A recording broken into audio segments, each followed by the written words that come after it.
ఇంట్లో ఉన్న బంగారాన్ని విడిపించి ఆ రోజు ఆన్లైన్ రేటుకే మేము కొంటాం. Sharma gold company. మళ్ళీ జీవితంలో ఇంకొక అమ్మాయి నీ జీవితంలోకి వచ్చే ఓహ్! అవకాశం చాలా ఉందా? Beautiful darling. నాకు చాలా రెస్పెక్ట్ పెళ్ళంటే. చాలా రెస్పెక్ట్. నాకు అంటే మా మమ్మీ, డ్యాడీని అందరిని చూసి పెరిగాను గదా! పెళ్లి is a very beautiful thing darling. ఇప్పుడు రాను రాను మరీ కంపరం అయిపోయింది గానీ it's a very beautiful relationship. They have built empires. ఈరోజు మనకి రిలయన్స్ వాళ్ళు ఆయనకి డివోర్స్ అయ్యుంటే ఇలా ఉండేవాడాయన. హ్మ్. అవునా కదా! చాలా ఫ్యామిలీస్ వాళ్ళు ఫ్యామిలీలా ఫ్లరిష్ అయ్యారు కాబట్టే మనం ఈరోజు చాలా ఎంజాయ్ చేయగలుగుతున్నాం. అండ్ నాకు చాలా ఇష్టమైన రిలేషన్‌షిప్ అది. చాలా అంటే ఆ ఒక్క రిలేషన్‌షిప్పే మనం చూజ్ చేసుకొని ఎళ్లి ఏదైనా సరే వాళ్ళతో ఉంటాం. హ్మ్. And knowing the baddest, darkest side of them. Okay. అంటే వాళ్ళ వీక్‌నెస్‌లు కూడా తెలిసి కూడా మనం ఆళ్ళతో ఉండి ప్రేమిస్తాం.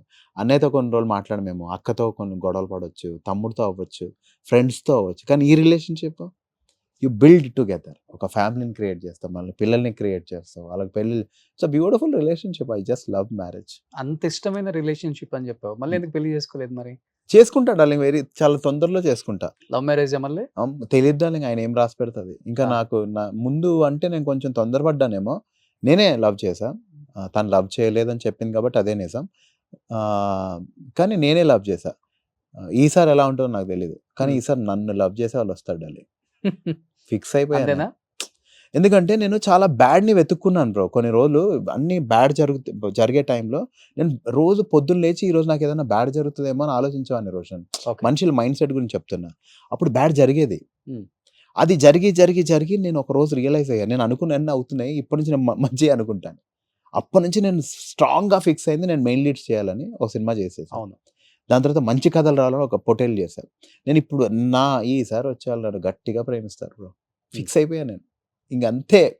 ఇది చాలా చోట్ల చెప్పా. మళ్ళీ చెప్తున్నా. ఈ ఇంటర్వ్యూ తర్వాతైనా గట్టిగా ప్రేమించే వాళ్ళే వస్తారు. 100% వస్తాడు.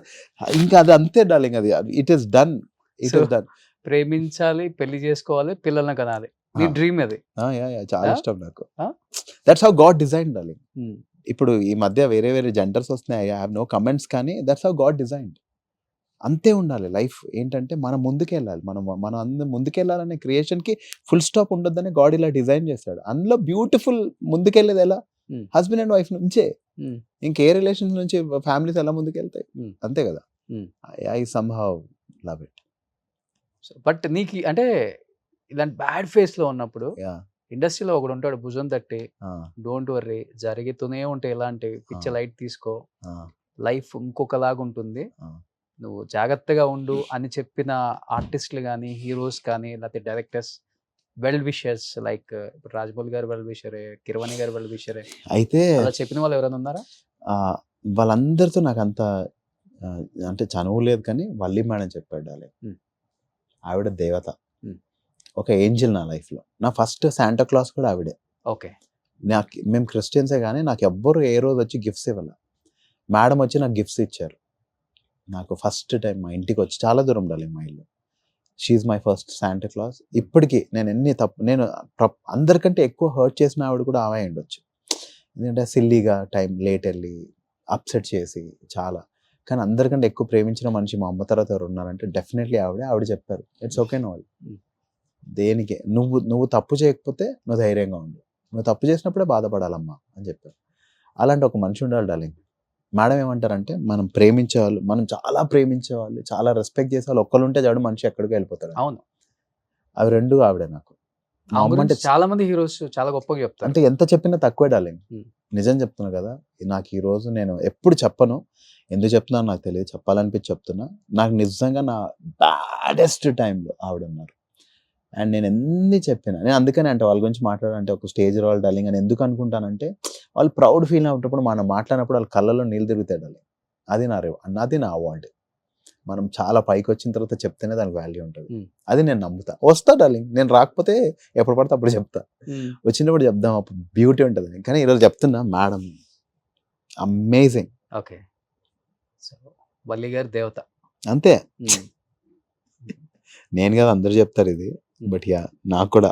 అవును. నేను కూడా చాలా విన్నా ఆమె గురించి. యాహ్! సో, ప్రభాస్ గారు కూడా చెప్తారు ఆమె వల్లి గారి గురించి. అంటే వాళ్ళెంత సింపుల్‌గా ఉంటారు. మనిషికి ఎంత వాల్యూ ఇస్తారు. అనేది చాలా మంది చాలా. చెప్తుంటే విన్నప్పుడు మనకు కూడా అనిపిస్తుంటది. ఆ.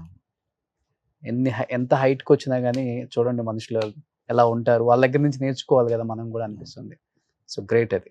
సో కీరవాణి గారు సార్ ఏంటంటే వర్క్ అసోసియేషన్ కట్టాలి నేను ఎక్కువ, అంటే ఆయన అంటే చాలా భయం ఉంటుంది, భక్తి ఉంటుంది చూడు, అలా క్లోజ్ అవ్వం. మేడం ఏంటంటే ఏమో మేడం అంటే నేనేం మేడం షీ సంహౌ చాలా సపోర్ట్ చేశారు నన్ను. సో నాకు మేడం అంటే చాలా ఇష్టం.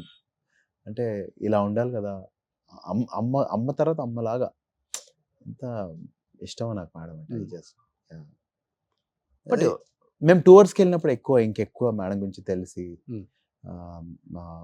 మేడమే లీడ్ చేస్తారు టూర్స్ అన్ని. సో మేడం అన్ని అగ్రిమెంట్స్ దగ్గర నుంచి అన్ని మేడమే చేస్తారు. దాని తర్వాత నేను చూసుకుంటా. సో ఆ కోఆర్డినేషన్ ఎక్కువైంది కాబట్టి ఆవిడ గురించి ఎంత ఎక్కువ తెలిస్తే అంత ఇష్టపడతాం మనం ఆవిడనైతే, మేడం అయితే. ఓకే నాది డార్లింగ్ అంతే, అంతే కొన్ని చెప్పలేము ఇంకా. అంతే. సూపర్. బట్ నీకంటూ ఇండస్ట్రీలో ఎవరు సపోర్ట్ లేరా నువ్వే ఆ టైంలోనా ఆ టైంలో కదా, ఇప్పుడైనా కానీ? చాలా మంది నోయల్ ఉన్నారు. మంచి బాగా కష్టపడతాడు, మంచి పర్ఫార్మెన్స్ చేస్తాడు, మంచి యాక్టరు, అవును. మన సినిమాలో పెట్టుకోవచ్చు కదా అన్న డైరెక్టర్స్ కానీ హీరోస్ కానీ ఎవరు లేరా? ఉండొచ్చు కదా బ్రో. ఇప్పుడు ఆ. నాకు అలా ఇప్పుడు సాహిత్ మోతుకుదిరి నాకు ఎలా ఆయన చూసి అలానే బ్రో నాకు నువ్వే చేయాలి, Hmm. యాక్చువల్లీ నువ్వు చేస్తే బాగుంటుందని చెప్పి నేను అప్పటికే నేను కొంచెం లేదు బ్రో అన్ని సినిమాలు ఇలానే చెప్తున్నారు, చేయట్లేదు సరిగ్గా, నాకు నచ్చట్లేదు, ఎడిటింగ్లో వెళ్ళిపోతున్నాయి అన్నీ, నాకు వద్దు Hmm. అని చెప్తే, లేదు డార్లింగ్ నువ్వు కథ వినని చెప్పి కథ వినిపించి అంత ఎందుకు ట్రై చేయాలి డార్లింగ్ నా కోసం. సో ఒక్కోసారి కొంచెం లేట్ అవుతుంది బ్రో. ఒక్కోసారి మొన్న ఒక సినిమా పెద్ద డైరెక్టరే, నువ్వు నేను అనుకున్నాం కానీ ఫర్ సమ్ రీజన్స్ మేము చేయలేకపోతున్నాం, నెక్స్ట్ టైం చేద్దామని కూడా అలా చాలా మంది మెసేజ్లు పెట్టిన వాళ్ళు కూడా ఉన్నారు. సో అంటే ఒక్కోసారి లేట్గా పడతాయి డార్లింగ్, మనం వెయిట్ చేయాలంతే. నేను వెయిట్ చేస్తున్నా, చాలా మందికి ఉండొచ్చు బట్ అవి వస్తాయి, ఆ టైం అయితే డెఫినెట్లీ వస్తాయి. ఓకే నేను as an actor everyday prove చేసుకుంటూ వెళ్తే వాళ్ళకి ఏదో టైంలో అరక ఎందుకు వీడిని తీసేసుకుందాం అని సడన్గా అవుతుంది కట్టాలి. ఇప్పుడు పూరి గారిది మన పూరి సార్ది అండ్ రవితేజ గారి అసోసియేషన్, వాళ్ళు ఎప్పటి నుంచో ఫ్రెండ్స్ కట్టాలి, బట్ మనం అప్పుడే సినిమా తీయచ్చు కదా, అవును. ఒక టైం టక్కున కుదిరింది, అలా ఎప్పుడు కుదురుతుందో నాకు తెలియదు. అంటే ఎక్కువ ఎలాంటి రోల్స్ నువ్వు ఇష్టపడుతుంటావు? లైక్ నెగిటివా లేకపోతే ఎలా ఉండాలి నీకు? ఛాలెంజింగ్ గా ఉండాలా, ఈక్వల్ గా ఉండాలా?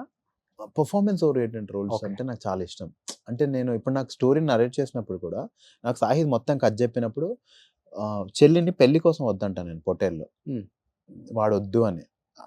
ఆ సీన్ నేను గుర్తుపెట్టుకున్నా, ఎందుకంటే చాలా ఇంపార్టెంట్ సిచ్యువేషన్.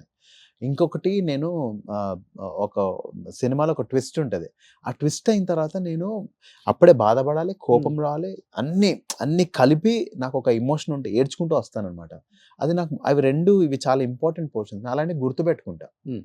వాటి కోసం వెయిట్ చేస్తుంటాడు అలాగే, అది ఎప్పుడు వస్తుందో అని. ఓకే సో అలా that's how I prepare my self as an actor. నేను ఒక కథ విన్నప్పుడు ఏది చాలా ఇంపార్టెంట్ సీన్ అనేది నేను ఇట్లా పిన్ పాయింట్ చేసుకుంటా. ఓకే సో అలా అండ్ నాకు పర్ఫార్మెన్స్ అంటే నేను చాలా చోట్ల చెప్పున్నాను, ఇది విక్రమ్ గారి మూవీ అపరిచితుడా? అపరిచిత కాదు, శివపుత్రుడు మూవీలో శివపుత్రుడు, ఆయనకి okay. డైలాగ్స్ ఉండవు డార్లింగ్, ఎంత ఎంత ఎక్స్ప్రెషన్స్. అన్ని అలా చేయాలని బ్రో. యాక్టర్ కి డైలాగ్స్ ఇస్తే 70% వర్క్ అయిపోయినట్టే. ఓకే ఇప్పుడు ఏమీ లేకుండా నేను రోషన్కి నేను ఏం చెప్పకుండా ఒక లుక్తో కన్వే చేయాలి, అది కదా ఆర్టిస్ట్ అంటే. అవును. అలాంటి రోల్ చేయాలని ఉంది నాకు. ఓకే. అంటే నువ్వు మంచి సినిమాలు ఎవరు, అవును. ఎక్కువ నువ్వు బయటికి కూడా వెళ్ళవు, పార్టీస్ ఉండదు కాబట్టి ఎక్కువ సినిమాలో చూస్తుంటావు. అవును. ఏ క్యారెక్టర్ చూసినప్పుడు బాగా ఇన్స్పైర్ అయ్యావు, లేకపోతే ఏ సపోర్టింగ్ యాక్టర్ను చూసినప్పుడు అరే ఇలాంటి రోల్స్ నేను చేస్తే బాగుండు అనిపించిన మూవీ అంటే ఏమని చెప్తావు? మొన్న నానిది దసరా అంటే, దసరా మూవీ. దసరా మూవీలో ఇంకో ఫ్రెండ్ రోల్ ఉంది కదా, కన్నడ అబ్బాయి. బ్యూటిఫుల్ రోల్ ఉండాలి అది.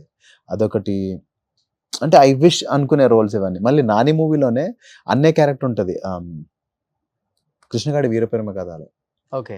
అందులో అన్నే క్యారెక్టర్ ఉంటుంది, అది నాకు చాలా ఇష్టం. అంటే అవి ఏంటంటే క్యారెక్టర్